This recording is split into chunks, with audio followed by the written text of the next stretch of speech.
Marissa. I am a certified personal trainer and registered dietitian, and I have stomach problems. So today I'm going to show you how I'm working towards fixing them. If you do not know my story yet, I highly encourage you go watch my video, Taking Back My Gut and Hormone Health, where I dive into how I found out I had a food sensitivity, what potentially caused it, and my transition into a low FODMAP diet. Now, chances are you've come across this video because you resonated with the things I talked about in my previous video. Maybe you are also experiencing painful bloating, cramps, gassiness 24/7, so on and so forth, and you want to find symptom relief, and that is what this video is dedicated to. It is dedicated to you and helping you solve your horrible stomach problems that you've been dealing with for who knows how long. So you've probably heard of the low FODMAP diet before from gut health wellness gurus on Instagram, YouTube, etc. But you may not know what it actually means, who it's for, why it's effective, and all of that. So that's what I'm here to share. Let's just get right into it. FODMAP stands for fermentable oligo-di-monosaccharides and polyols. Now that you know that acronym, you're probably thinking, okay, cool, that gave me absolutely no information. So let's break down what FODMAPs really are. First, let's start with the letter O. Oligosaccharides. These are the carbohydrates that you'll typically find in foods like beans, peas, legumes, lentils, etc. Like, you know the saying, beans are good for your heart, the more you eat, the more you fart? Well, it's true.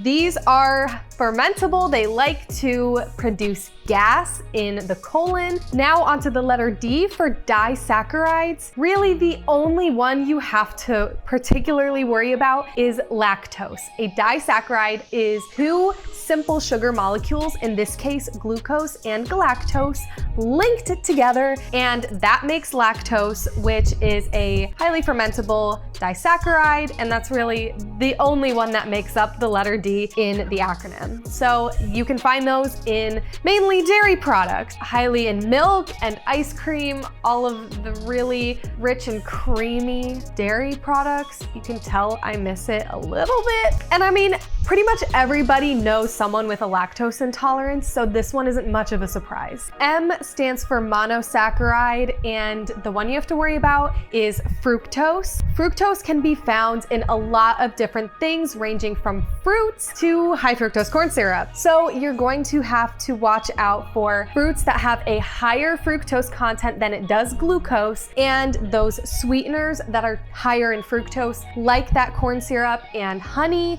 and agave. The last one is P for polyols. Now let's break apart the word, and you see that there is an OL at the end of the word. That is how we identify alcohols. So polyols are actually sugar alcohols, like sorbitol, erythritol, mannitol. Notice how all of these words have all at the end of them, so they're pretty easy to pick out and identify. Sugar alcohols can be found in certain fruits and vegetables like avocado. They can also be used as a low-calorie sweetener in food products like ice cream. So why do we care about this? What do all these foods inevitably have in common? Well, they are all pretty poorly absorbed in the small intestine, and some of them like to drag in water with it. It can lead to bloating and distension in some people, as well as gas, because these are fermentable. Remember, the F in FODMAP stands for fermentable, so they like to produce gas. That's really what that means. Diarrhea can occur because of all the fluid that these foods bring into the intestines, and then once they're in the colon, they feed your gut bacteria. When they feed the gut bacteria, they produce gas. But please keep in mind, not everybody reacts poorly to FODMAP foods, and just because you react poorly to, let's say, lactose, doesn't mean you react poorly to oligosaccharides. And if you are somebody who just maybe experiences bloating once or twice a week, and it's just because you maybe ate too much at a meal, it does not mean you have IBS. This diet is specifically intended to relieve symptoms in people deal with irritable bowel syndrome and small intestine bacterial overgrowth, IBS, and SIBO. The first step in all of this is getting a diagnosis. You do not want to get on a diet like this if the problem isn't IBS or SIBO, because it will render ineffective and then you've done all of this work for nothing. You may also want to consider ruling out the potential of just 1 or 2 food intolerances or sensitivities. For me, soy is the thing that just I know I cannot have, or else I will be in extreme pain. So that was the biggest one for me that I had to take out early on, far before I even considered doing the low FODMAP diet. And it wasn't until my symptoms didn't resolve for another 6 to 8 months before I began the low FODMAP diet, because I didn't necessarily feel bad enough, because how bad I felt with the soy sensitivity felt like the worst thing in the world, and I thought I was back to normal and I thought nothing was wrong until I realized, crap, I'm still waking up in a little bit of pain. I'm still getting extremely bloated after I eat certain meals. I'm still running to the bathroom 20 minutes after eating dinner. And that's when those patterns started to kick up again, and I started to notice that maybe I didn't get to the root cause yet.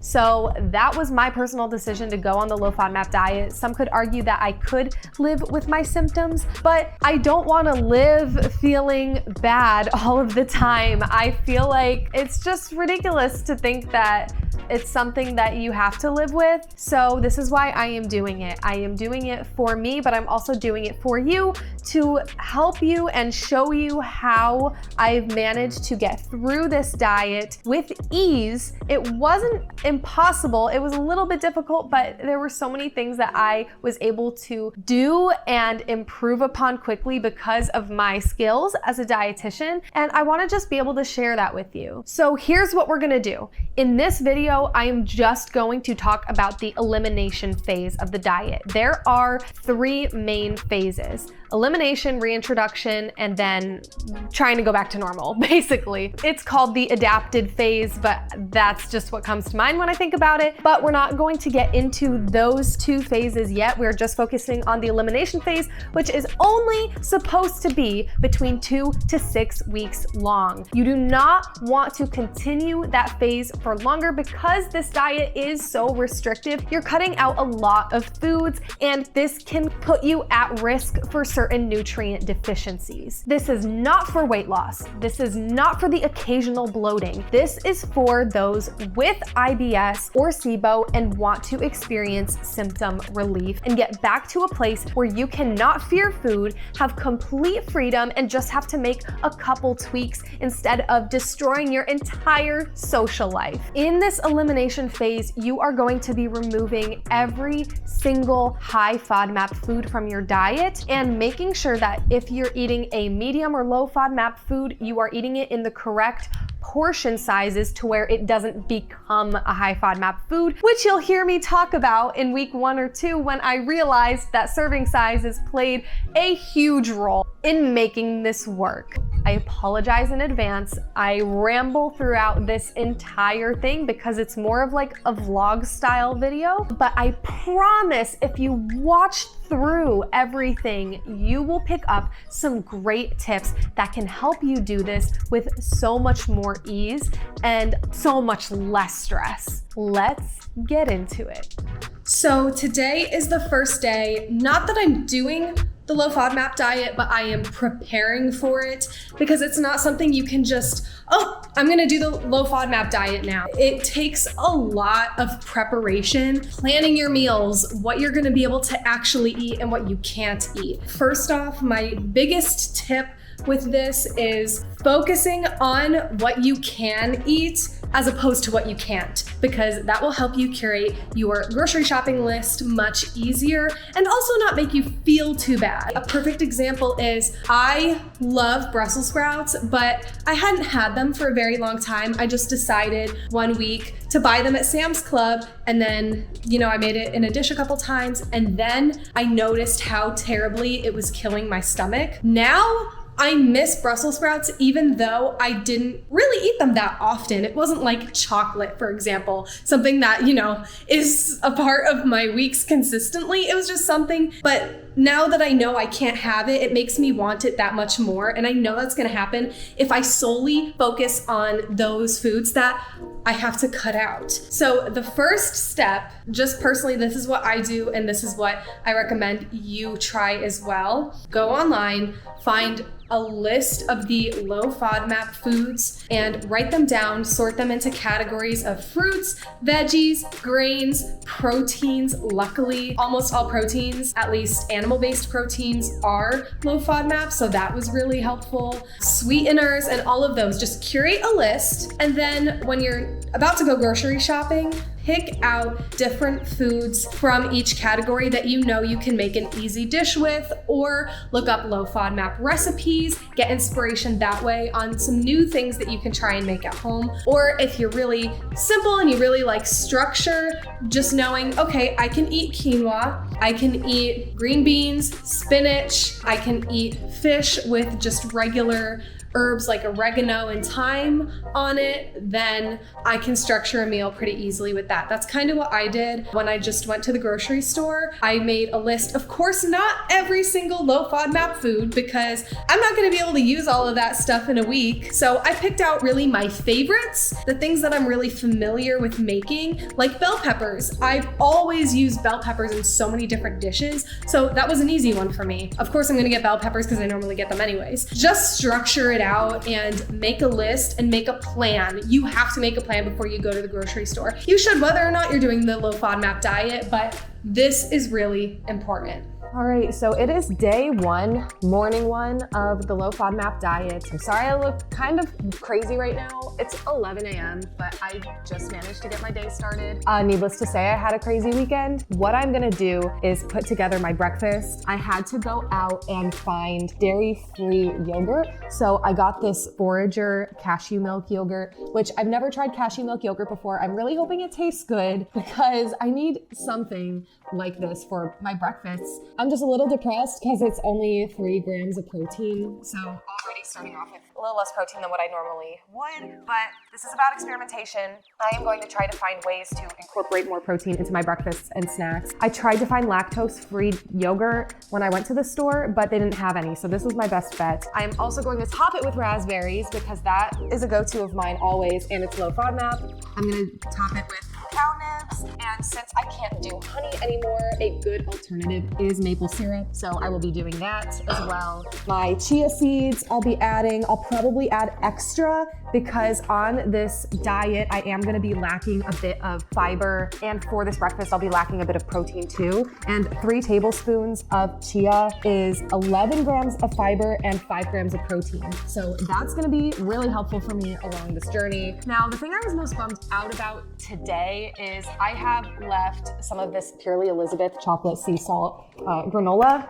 that I normally put in my yogurt bowls. I love yogurt bowls. They're like my go-to, but I have had issues with them. I usually get pretty bad gas, like not even 30 minutes after eating it. And so I was going through the ingredients for this and everything looked really good. The only questionable thing was puffed amaranth, which was like a medium on the FODMAPs list. And then I got all the way down. I don't know if you can see this, but I got all the way down on the ingredients list and it has an inulin right there. Now, inulin is a fructan and it's a fiber, which is great for everybody else, but not good for me on this elimination diet. So I'm gonna have to save this. Hopefully it doesn't expire by the time I get to reintroduce it, and hopefully my gut likes it after the fact of going through this. But yeah, that's my breakfast. The only other thing I'm gonna bring up right now is today I think I'm actually going to count my calories. If you followed my social media at all for a while, you know I don't really condone counting calories long term. So this isn't gonna be a long-term thing, but I am a little concerned since I am cutting out a lot of things I would normally eat and doing my best to replace them. I am still a little worried that I'm gonna be really under my calorie goals, which for me, my maintenance calories are around 2,200. So even if I'm cutting right now, which I would consider this a cut since I am being a little bit more restrictive, I'll probably be in the 2,000 calorie range, and that will be fine and that will be healthy for me. But I want to make sure that I get there, and I'm honestly not very confident that I will this first day because I just went grocery shopping this week. I haven't really had a whole lot of time to get everything I'll need. I'm gonna update you as I go through my first day and let you know how I feel.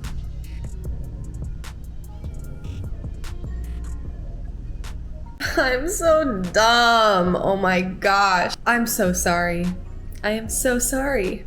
Cashews are in fact a high FODMAP food. I knew that some nuts were, but for some reason in my head, I thought that cashews weren't. And I was so worried at the grocery store about finding lactose-free or non-dairy that I totally even overlooked the idea that cashews could be high FODMAP. So as I'm eating this, I'm like, I wonder, I'm not 100% sure on this. And so sure enough, we'll see if I have symptoms from it. It doesn't really matter if I do right now because I am supposed to be starting the elimination diet. So I am actually gonna finish my yogurt bowl because I already committed. And then for snacks and lunch and the remainder of the day and the remainder of the month, I will in fact be more careful and be on the low FODMAP diet.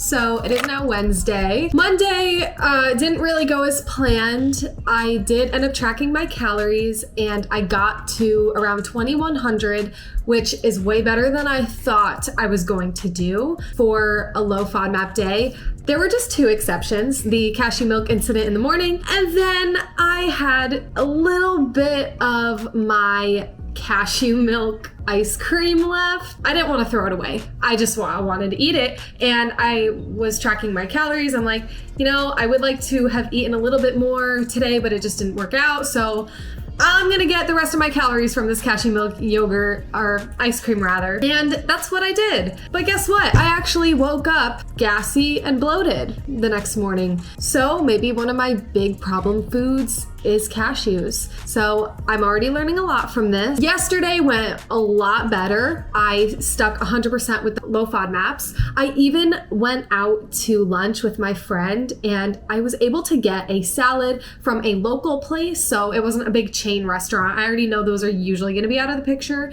It was a Greek place because where I live, the town I live in is very heavily Greek. And I was able to get a salad with a bunch of good stuff in it. I just had plain olive oil and vinegar for the dressing and it worked out really well. And I had no negative GI symptoms that day. So clearly it's doing something, it's working. So I'm excited to get through the rest of the week. If I have anything important to say, I will be sure to update you. It is now week 2, the first day of week 2 of the elimination phase of my low FODMAP diet. I have been a lot more diligent with my meal planning this week. I'm gonna talk about how much my grocery bill cost yesterday, where I went to get my food, and then give you a little refrigerator tour so you have an idea of kind of the different types of foods that I'm eating that can give you some sort of inspiration if you are going through something similar. So what I did yesterday, and this is kind of the process you'll see in my meal planning webinar that I also posted to YouTube. What I did was I came up with different breakfast, lunch, dinner, and snack ideas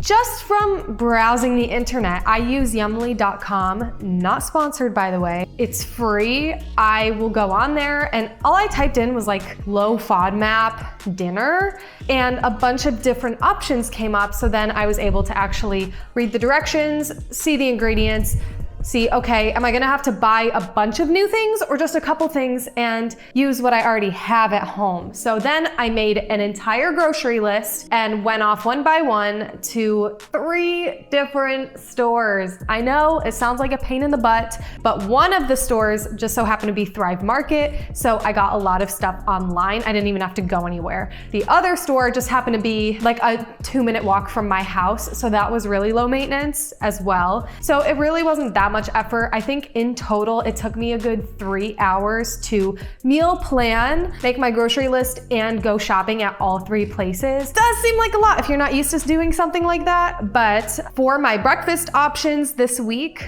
I have cereal with berries. I'm just doing plain Cheerios because I know for a fact they're not gonna mess up my stomach. It's a fairly minimal ingredients list, so that definitely helps. I can do smoothies, some low FODMAP smoothie options with some low FODMAP fruits and lactose-free protein powder. I'll do oatmeal some days with some berries and chia seeds on top. I found a recipe for low FODMAP pancakes. I have Kodiak cakes in my cabinet that I have not been able to touch because of, the wheat content has a lot of gluten in it. So I haven't been able to have those and it makes me really sad. So I went ahead and found a low FODMAP pancake recipe. I just need some gluten-free flour, just substitute a couple of things. I can have a coconut milk yogurt bowl instead of regular Greek yogurt because of the lactose content. And then for lunch, tuna fish sounds really boring, but you gotta do what you gotta do. I would have like a tuna melt where I have cheese and bread, but I can't do that right now. So needless to say, that will not be my lunch every day of the week. That's just for if I am super desperate and in a pinch and I don't have time to cook. I will also do a salad with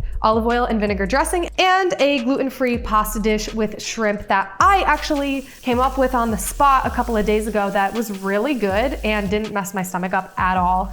And then for dinner, I have my low FODMAP margarita pizza. Again, craving pizza. No, I can't just order out or even get the frozen ones at the grocery store. So I do have to make my own from scratch. Low FODMAP shrimp fajitas. I did end up making a slightly altered version of this last night, a low FODMAP Moroccan dish with chicken that I'm super excited to make. Fish with quinoa, grilled zucchini, and squash. This is something that I made last week that was just really simple, low maintenance. This is again on one of those days that I might not feel like cooking, but still have to put something together. For snacks, I have bananas, I have popcorn.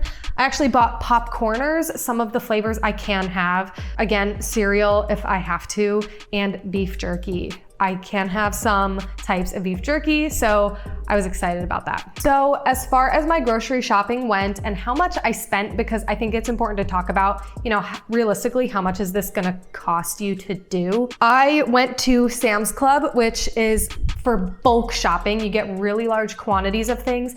The only con to going to Sam's Club is they have a limited selection. Like if you just need to pick up some fresh herbs or a singular vegetable, good luck. You're not gonna be able to. So I know that I'm not able to get everything I need there. So I go there first, see what I can get, and then I will go to other places. The next place I went was online to Thrive Market because it's for a lot of things that I might not necessarily be able to get at like a regular store. They have a lot of health conscious, dietary restriction friendly options. So I went onto that website and I knocked out like the remaining half of my list just about. At Sam's Club, I spent $210 and on Thrive Market, I spent $54. And then for the remaining things that I was like, look, I need these really quick. I will just go to Winn-Dixie, which is just a small regular grocery store, but a little overpriced, which is why that wasn't my first choice. I went and grabbed the necessities like some zucchini, some fresh rosemary, fresh basil,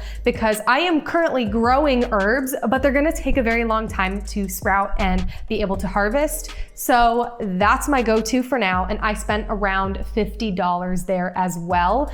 So total, it's a pretty big price tag, but the good news is if you are doing this by yourself, it's not gonna cost you that much. That was total for me and my boyfriend. So we split groceries. So if you do the math, $150, $175 for the week for me. And a lot of the stuff I got will actually last me much longer than that.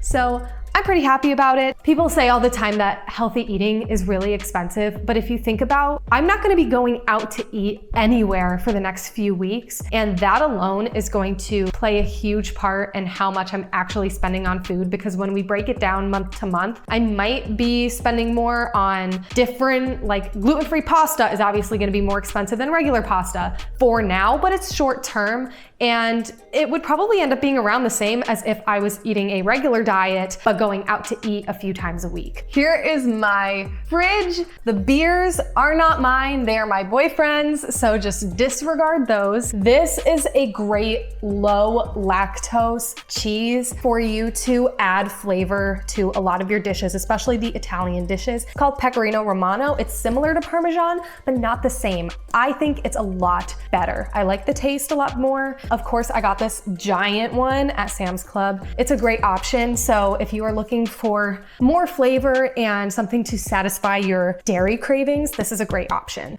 Next, we have another cheese because I really like dairy. This is Seriously Sharp cheddar cheese by Cabot. It's naturally actually lactose free. It says it right on the label. So what I do is I use this, I cube it up and put it in my salads. So good. Or if you want to do cheese and crackers, find a gluten-free cracker option. You can just slice it, make super thin slices and add it to your crackers. Makes for an excellent snack. If you have a major sweet tooth like me, you're gonna wanna look at Sweet Lauren. Her cookie dough has very minimal ingredients, so it's really easy to look through, and the only high FODMAP food on this list is molasses, but it's used in such small amounts that if you stick with the serving size and just have one cookie, which I know can be hard, you will not overdo it. All of the mayo in the store either had soybean oil in it or garlic powder and onion powder, so I made my own just by using avocado oil, egg, a vinegar. I used rice vinegar just because that was the only one I had. And that's been working out really well for me. So I use that just for my tuna. I actually think my fridge is more varied now than what it was before I started low FODMAP. The only thing is I'm a tiny bit concerned about my vitamin B consumption because a lot of that is going to come from your grains and I'm just not eating a lot of grains right now. So I think that might be playing into me feeling a little bit more sluggish than usual because B vitamins are very important for your energy. I think that's the only downside I'm experiencing right now. If I feel like I need to do, a little nutrient analysis on myself, I will to see if, I am actually deficient in any B vitamins, but I'm still drinking milk. It's just lactose-free milk. So, I'm still getting some vitamin D, some B12. So I know this was a really long vlog, but let's really quickly talk about non-FODMAP gut irritants because I am still experiencing some gas, bloating, loose stools just because of a couple things that I didn't really take into consideration when starting this diet. The two that we're going to talk about today are capsaicin and caffeine. Capsaicin is a compound naturally occurring in peppers that gives it its spice. So I have been using a lot of paprika in my cooking still, which isn't a FODMAP, but it has a lot of capsaicin in it. And that I think is the culprit for why I am still experiencing some of those negative symptoms. A perfect example of this is last night I did have fish tacos. They were amazing, really good. I had to use corn tortillas instead of our regular flour tortillas. That was the only difference. I did have some stomach cramping a little bit afterwards, and then I woke up in the morning with a bit of gassiness. That was unfortunate, and I was trying to think of what could have possibly been in it. So I went through the list in my head of all of the different foods that I used, and it turns out that red bell pepper actually can be considered a FODMAP food. They used to be considered a completely no FODMAP food. However, the Monash University actually restudied them and noticed that they do contain FODMAPs. Same thing with tomatoes. You have to be a little bit more careful with your portion sizes, but you can still have a decent amount. And I'm thinking, okay, I really didn't eat that many red bell peppers in my tacos. So what could it have possibly been? Everything that I had otherwise was FODMAP free, or I had such tiny portion sizes. Like I did use cheese and Greek yogurt, but in the tiniest amounts possible. And I will show you a video of what they actually looked like so I'm telling the truth. My tacos had a little bit of a kick to them. And my boyfriend has been constantly telling me for months that I cannot tolerate spicy food. He's right, unfortunately, but I do love spicy food, so I keep trying my luck. And every time I have the same outcome. So I did a little bit of digging and noticed that capsaicin is the one compound that keeps coming up. That was probably what it was. But another one we have to talk about is caffeine. And keep in mind that these are not gonna be the same across the board for everybody. Someone who can't tolerate caffeine and it has them running to the bathroom every 2 seconds is gonna be completely different from somebody else. I do think I'm a little bit more sensitive to it. So I did have my matcha green tea today, and I just noticed between my dinner last night and having my caffeine today, I have been going to the bathroom a lot more frequently than I was, the week prior. When I do go, my stools are very loose. So I know it's TMI, but if you made it this far into the video, you've got to be used to it by now. Even though you are doing the low FODMAP diet, there are still going to be other considerations you have to make for other things in food and your beverages as well. So let's keep that in mind going forward, and I will see you next time. So it is Thursday of week 2, and I had a very upsetting epiphany that I wanted to talk about before I forgot about it.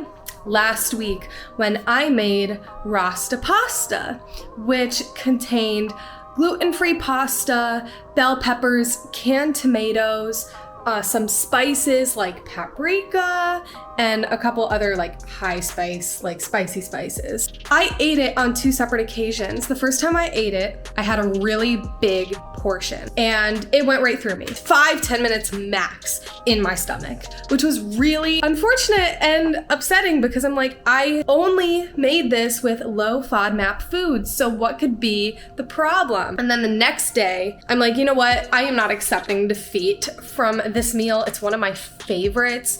So I'm gonna just have a smaller portion size. So I had about half of what I had the day before. No issues. So I took to the lovely internet to research a little bit more about what I could potentially be missing surrounding low FODMAP, and that was the lovely portion sizes. Just because something is low FODMAP in one portion size does not mean it stays low FODMAP in higher amounts, which was just so upsetting to me because when you go online and you're first trying to understand low FODMAP, you get a list of foods that seem to be in the clear and they don't really talk too much about portion sizes until you dig a little bit deeper. I just looked up, a Google Images, low FODMAP list, and often that's what you get from your doctor. That doesn't tell the whole story. That is not the whole picture. I'm gonna show you right now. This was very upsetting to discover. The low FODMAP portion size for canned tomatoes is 100 grams. And I use this entire thing in my cooking when I make Rasta pasta specifically, but also like any other pasta dish, I'm using a full can and I'm usually eating about half of it. And this is 411 grams. So I would need to literally, for my portion size, measure out 200 gram mark and then cut it even further back to 100. So I can only have 1/4 of that entire can. Isn't even to say I have other high FODMAP food in that meal. The red pepper is only low FODMAP at 1/3 cup servings, and bell peppers are the main star of that dish. Moral of the story, check your portion sizes if you have or want to invest in a food scale. I normally don't recommend to clients who are just, trying to lose weight, things like that, to get a food scale because it can be pretty similar to counting calories. It gets really tedious and you shouldn't have to measure everything you put in your mouth under normal circumstances. But if you are doing low FODMAP, if you could borrow one from a friend or just get a really cheap one, I would recommend it. I wish I had that from the start, and I wish I knew about the portion sizes from the start too, because there were some foods that I was eating and I could swear all of the ingredients were low FODMAP and then I'd still have issues. Hello everybody, it is week 3 of the low FODMAP diet. I am almost done. Next week, I am done with the elimination phase and I can start strategically adding things back in and finding my definitive triggers. So with that said, this week has not gone anywhere as planned whatsoever. But that's life. Sometimes you plan everything down to the tiny detail, like me, and then nothing ends up working out the way you expected. Basically, I was going to be very productive on Monday. Fun fact, it is now Wednesday and I haven't done a single thing because Sunday night into Monday at 2:45 in the morning, I woke up with excruciating cramps And for me, the earlier in the morning I get cramps, the worse they are. Usually I get them around 5 a.m. to 7 a.m. If I get my period in the afternoon or evening, I have barely any cramps, or I don't even notice. But if I get it in the morning, which is very common for me, they're really bad. So you can imagine if my cramps are bad at 5 a.m., they were so bad at 2:45. I was sleeping at my dad's house. All he had there were baby aspirin, not a leave, which at that point I have to take something for it. I normally take an herbal supplement that I have to take 7 days leading up to my period in order to have any therapeutic effect. And this month I forgot. I totally flat out forgot I was supposed to take that. Really, because so much has been going on, so much has changed that I'm a little thrown off from my regular routine. So all he had was baby aspirin. I took like 8 of those over the course of 4 hours and didn't help at all whatsoever. I had a hot compress on my stomach and on my lower back at the same time. I was crying. I was so drained. I didn't get any sleep. Once I woke up, I think I stayed awake until 7, then tried to sleep. I slept from like 7 to 9 a.m. Then I went home, slept maybe from noon to like 5 p.m. because I already fatigued on my period. But when I also get no sleep, it's like I can't function. So my entire day, Monday, was spent in bed. I thought maybe I can at least get some work done while I'm laying in bed, but we always say that when we're sick or when we have period cramps, and it never ends up working out. So that was my Monday. I honestly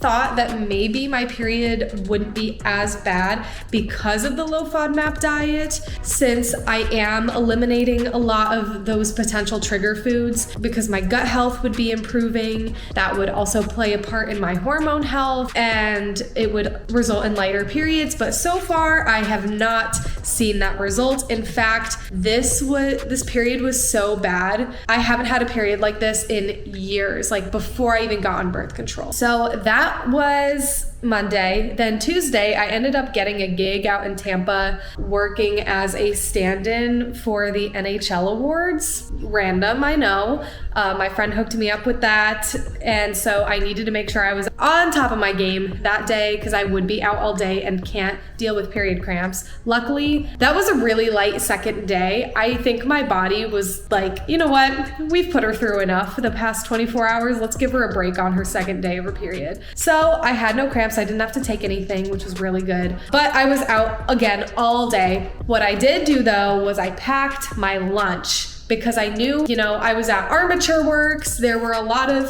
healthier options, but I wasn't 100% certain I'd be able to find something there that would accommodate my current elimination diet. So I did pack my own lunch. In a social situation, it kind of sucks, but I did save some money, so that was a plus. The rest of the week isn't going as planned at all because I am leaving. I am going out of town today, Wednesday, and I will not be back until next Monday. So if I were to stay here, I would probably have to start going grocery shopping like today or tomorrow because I am running out of food. And I was thinking, you know what, I'll be super strategic when I go away. I'm gonna pack everything. I'll get a cooler and just pack all my stuff for the next 5 days. But that's super unrealistic for me right now. I have so much to get done before I leave. I can't foresee what's going to happen while I'm away. And I'm not going anywhere crazy. I'm staying in the state of Florida. I'm just traveling around certain areas. My plan now is once I get to a destination, I am going to go grocery shopping, get what I need in that area, and then I will,